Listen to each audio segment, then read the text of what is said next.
Our political insiders, Tony May, Charlie Giroux, are in studio as always on CBS 21 News at 5:30. Guys, thanks for being here. Good to be here. Well, let's talk about the governor's nominee for state police commissioner. There's been a lot of controversy over him wearing the uniform because he did not graduate the PSP Academy. Charlie, the Republicans are now saying they probably will not, the Senate at least, will not confirm him. Yeah, I think he's probably history at this point for a whole lot of reasons. It wasn't simply the controversy over his wearing the uniform, which, you know, you may not understand it, but frankly, it's a sign of disrespect to the men and women who he sought to lead.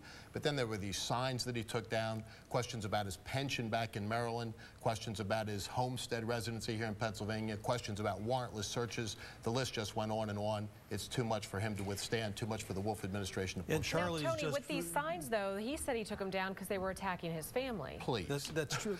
Now, see, Charlie, this whole thing is a Republican campaign to try to trip up the state police commissioner who's come in with a reform agenda. This happened, you have to go all the way back to 1966, almost 50 years ago, to see a similar situation when Governor Bill Scranton brought in E. Wilson Purdy from the chief of the Dade County Police in Miami, Florida, to reform the state police.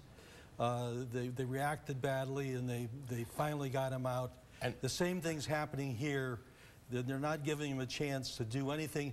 And the one thing that's got to happen that they're resisting is diversity in the state police. We've got court orders. And Tony, here's how this Republican plot worked. They made him wear a uniform that was disrespectful to the men and women who wore it. They made him go out and take down signs and then come up with this cockamamie story about how they somehow affected his children. They made him have a phony homestead exemption for his properties. The Republicans have been working on this plot for a long, long time, and I bet you it works. So you're calling foul. The man was the commander of the state police in Maryland for 4 years. Before that, he was the commander of the transportation police for the state of Maryland. I mean, he's got tremendous experience, nearly 3 decades of experience, and he's being vilified for being Tony, so do you say the governor should stay behind him? I think the governor should stand behind him. Governor's worked himself into a situation where something has got to happen, probably. I think if the governor doesn't stand behind him, he's going to be kowtowing to any state police trooper that pulls him over on the highway. Now, let me ask you this, Tony. Will the governor stand behind him?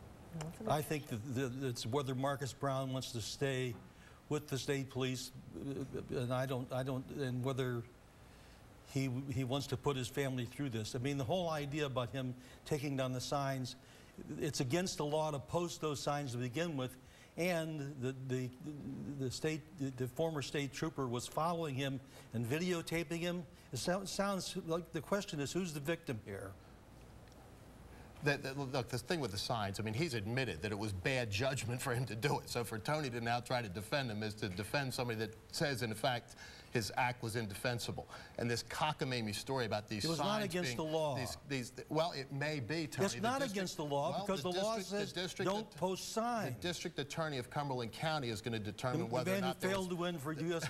District Attorney General of the state. He's still the district attorney of Cumberland County, Tony, and he's going to decide whether or not the law was violated. But even if the law wasn't violated, Tony, your own man has admitted that he exercised incredibly bad judgment.